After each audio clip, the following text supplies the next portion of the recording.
মানুষের জীবনের সর্বশেষ ভবিষ্যৎ হলোই মৃত্যু। মানুষ যখন দুনিয়ায় আসে তখন তার মৃত্যু তার জন্য অপেক্ষা করতে শুরু করে। কারো স্বল্প সময়ের জীবন তো কারো দীর্ঘ জীবন। মৃত্যুদূত একদিন হুট করে এসে পাকড়াও করবে। সেদিন দুনিয়ার কোনো পিছু টান আটকাতে পারবে না। চলে যেতে হবে মৃত্যুদূতের সঙ্গে অসীম যাত্রায়। অতএব আমাদের মৃত্যুর জন্য প্রস্তুত থাকাটা জরুরি। কিন্তু আমরা মানুষের জীবনের সকল আয়োজন যতটা যত্ন নিয়ে করি, এর সিকি ভাগও আমরা জীবনের শেষ মুহূর্তের জন্য ইনভেস্ট করি না। অথয়ের চোখের জল মুছতে মুছতে কথাগুলো শেষ করল প্রহর। অথয় প্রহরের দিকে তাকিয়ে বলল, এতটা গভীরভাবে কখনো এই বিষয়ে ভেবে দেখিনি। আপনাকে ধন্যবাদ জানাই। ধন্যবাদ জানিয়ে কাজ হবে না, বরং ইহকাল এবং পরকালের জন্য আমাদের ঝুলিতে অসংখ্য নেকি জমাতে শুরু করতে হবে। প্রহরের কথাগুলো শুনেই অন্যমনস্ক হয়ে অথয় চলে যাচ্ছিল। ঠিক তখনই প্রহর অথয়ের কোনোই ধরে নিচের দিকে টেনে এনে ধরল। অথয় প্রশ্নবোধক চাহনি ছুড়ে দিল প্রহরের দিকে। প্রহর সেই চাহনি উপেক্ষা করে অথয়কে আরো কাছে টেনে এনে তার করিয়ে ফিস ফিস করে পড়ল, মশারি টাঙিয়ে ঘুমাতে পারো না, এটা আমাকে বললে কি ক্ষতি হতো বলো? শুধু শুধু মশা কামড় খেলে মাঝখানে বদনামি হলো আমার, লজ্জা পেলে তুমি। রাতে কি হয়েছিল কে জানে, এত গভীর ঘুমে আচ্ছন্ন ছিলাম যে মশার কামড় অবধি টের পাই। আপনাকে মশা কামড়ায়নি? কথাটি বলেই অথয় প্রহরকে খুঁটিয়ে খুঁটিয়ে দেখছিল। এদিকে প্রহর দুষ্টুমি ভরা কণ্ঠে বলল, আসলে অথই হয়েছে কি, মশারা চান্স পায়নি আর কি। আমার বউ যেভাবে আমার বুকের মাঝে সেধিয়েছিল, তাতে মশারা আমার উপর রেগে গিয়ে আমার বউকে কামড় দিয়ে চলে গেল। প্রহরের দুষ্টুমি ভরা কথাগুলো শুনে অথই রেগে মেগে বের হয়ে গেছে। আর প্রহর হাসতে হাসতে অথয়ের পেছনে পেছনে বের হয়ে এলো। অথই হাঁটতে হাঁটতে পুকুর ঘাটে চলে এলো। পেছনে পেছনে প্রহর চলে এসেছে। অথই পেছনে ঘুরে বলল, কিছু বলবেন? কি বলবো? আমি তো তোমার অভিমান ভাঙাতে এলাম। এখন দেখি তোমাকে কিছু জিজ্ঞেস করার আগে উল্টো আমাকে প্রশ্ন করছো। প্রহরের কথা শেষ হতেই অথই খানিকটা এগিয়ে এসে প্রহরের মুখোমুখি দাঁড়িয়ে বলল, অভিমান ভাঙাতে এসেছেন? অফকোর্স। ঢাকায় কবে যাব আমরা? আগামীকাল। আমি আজই যেতে চাই।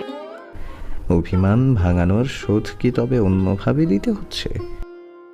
আমি কিছুই জানি না, ব্যাস এতটুকু জানি আজই চলে যেতে হবে আমাদের। কথাগুলো বলার সময় অথয়কে কেমন বিমর্ষ মনে হচ্ছিল প্রহরের কাছে।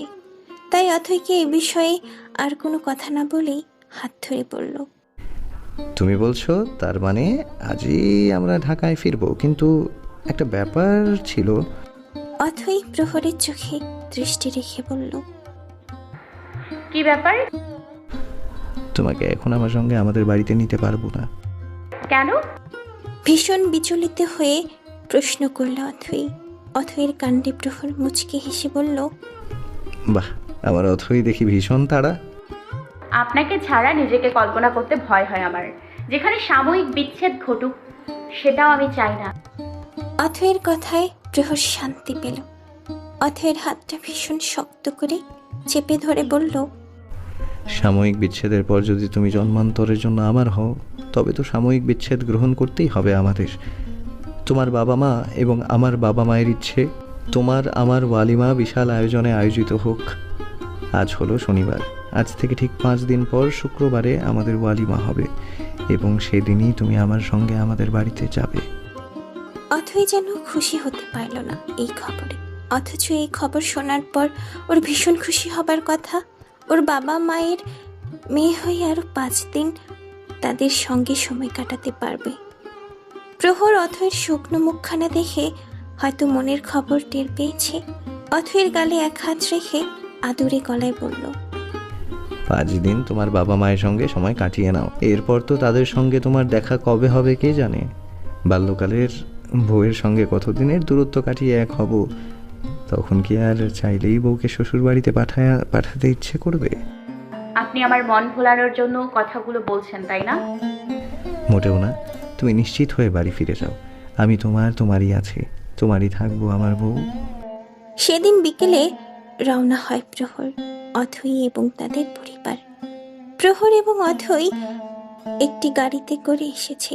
প্রহরের গাড়ি এসে অথয়ের বাড়ির সামনে থামল। প্রহর গাড়ি থেকে নেমে এসে অথয়ের পাশে এসে দরজা খুলে দাঁড়ালো। অথয় মুখ কালো করে বের হয়ে এলো গাড়ি থেকে। আলফাজ এবং সাবিনা এখনো আসেনি, তাই অথই এবং প্রহর অপেক্ষা করছে তাদের জন্য।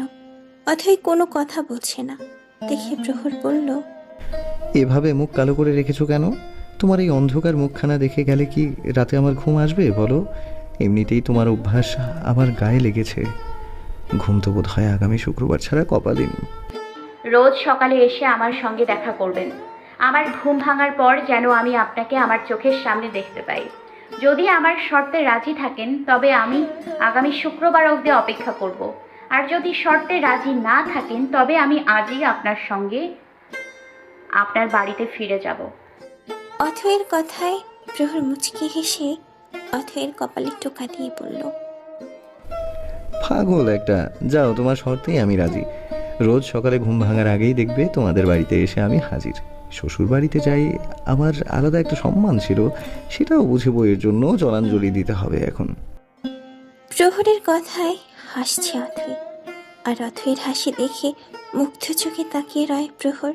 এই মুহূর্ত কখনোই শেষ না হোক, চলতে থাকুক আমৃত্যু সময় ধরে। ভোর হতে তখন ঢের বাকি। প্রহর বিছানা ছেড়ে উঠেছে প্রায় মিনিট 10 আগে, কারণ অথয়কে কথা দিয়েছে রোজ সকালে অথয় জেগে উঠতেই জাগতিক সকল বস্তুর আগে যেন প্রহরের মুখখানা দেখতে পায়। প্রহর ওয়াশরুম থেকে বের হয়ে ফজর ওয়াক্তের নামাজ আদায় করলো আগে, তারপর গাড়ির চাবি নিয়ে সোজা রওনা হলো অথয়দের বাড়ির উদ্দেশ্যে। গেটের সামনে ঘুমিয়ে ঝিমুতে থাকা দারোয়ান প্রহরকে গাড়ি নিয়ে বের হতে দেখে ভীষণ অবাক হয়ে জিজ্ঞেস করে ফেলল। দারোয়ানের কথায় মুচকি হেসে প্রহর গাড়ির জানালা দিয়ে মাথা বের করে বলল, আমার যে বিয়ে হয়েছে এটা নিশ্চয়ই জানো। জি জানি। আমার সেই বিয়ে করা বউকে দেখতে যাচ্ছি। বাড়ির কেউ আমার খোঁজ করলে সকাল হলে জানিয়ে দিও আমি কোথায় আছি। দারোয়ান প্রহরের কথায় সায় জানিয়ে গেট খুলে দিল। প্রহর তার রথের কাছে ফিরে যাচ্ছে। এদিকে কালো আকাশ ধীরে ধীরে পরিষ্কার হয়ে সাদায় পরিণত হচ্ছে। গাড়ি অথয়দের বাড়ির সামনে এসে দাঁড়ালো। প্রহর গাড়ি থেকে বের হয়ে সোজা অথয়ের রুমের ব্যালকনির দিকে তাকালো। সাদা চুড়িদার পরিহিতা এক এলোকেশের ঘুমাচ্ছন্ন চেহারা দেখে পরপর দুটো হার্টবিট মিস করলো যেন প্রহর। অস্বাভাবিক গতিতে কাঁপতে থাকা হৃদয়ের উপর বা হাত চেয়ে রেখে ব্যালকনিতে দাঁড়িয়ে থাকা মেয়ের দিকে তাকিয়ে পকেট থেকে মোবাইল বের করে কল করলো।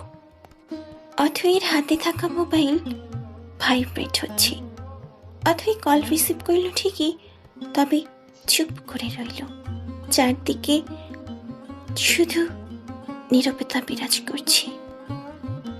দুটো মানুষের হৃদয় তখন উথাল পাতাল ঢেউয়ের জোয়ার আছড়ে পড়ছে হৃদয়ের কোলে। হ্যালো অথই, কথা বলবে না আমার সঙ্গে? দেখো, তোমায় একটুখানি দেখার আশায় ছুটে এসেছি। হ্যাঁ অথই। এই অথই। ডাক শোনার পর অথইয়ের সারা শরীরে অজানা শিহরণ বয়ে যায়। এতটা মায়া, এতটা আকর্ষণ প্রহরের কণ্ঠ ছাড়া পৃথিবীর আর কারো কণ্ঠে আছে কিনা জানা নেই অথইয়ের। কম্পিত গলায় বলল, সাদা পাঞ্জাবিতে কিন্তু আপনাকে হ্যান্ডসাম দেখাচ্ছে।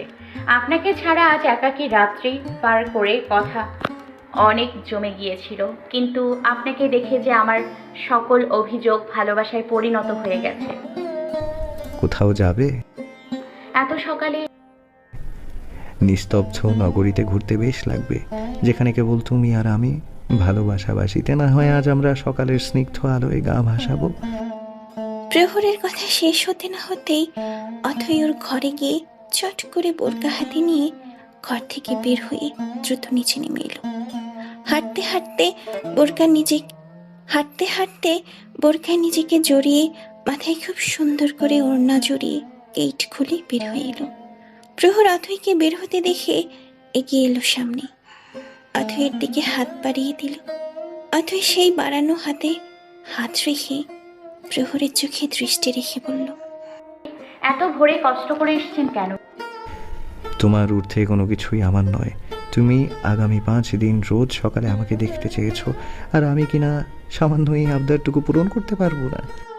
কথাগুলো বলতে বলতে অথইয়ের কপালে নিজের ঠোঁট জোড়া ছুঁয়ে দিল প্রহর। অথই লজ্জা পেয়ে চোখ নামিয়ে ফেলল।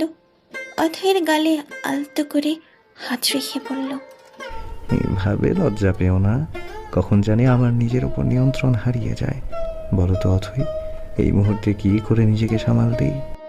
প্রহরের নিঃশব্দ বলায় কথাগুলো চোখ বন্ধ করে শুনছিল অথই। ওই নিঃশব্দ চোখে কি করে প্রহরের নিঃশব্দ গলায় বলা কথাগুলো চোখ বন্ধ করে শুনছিল অথই। ওই নিঃশব্দ চোখে কি করে চোখ রাখবে? আচমকা বন্ধ চোখের পাতায় ভেজা চুমুর স্পর্শে কেঁপে উঠল অথই। প্রহরের বুকের কাছে পাঞ্জাবি শক্ত করে মুঠো করে চেপে ধরল। ব্যাস, এতটুকু ছিল। প্রহর অথইকে বুকের মাঝে শক্ত করে চেপে ধরল। অথই যেন এতক্ষণ এই আশ্রয়টুকুর আশায় ছিল। নিজের লজ্জারাঙা মুখটা প্রহরের বুকের মাঝে লুকিয়ে মৃদু স্বরে বলল, আপনি বাড়িতে ফিরে যান।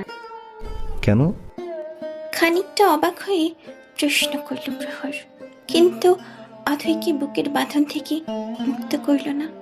অথই নিজেকে ছাড়ানোর জন্য চেষ্টা করতে করতেই বলল, আপনি যে কথাগুলো বলছেন বিশ্বাস করুন, আমি বোধহয় দম বন্ধ হয়ে মরে যাব।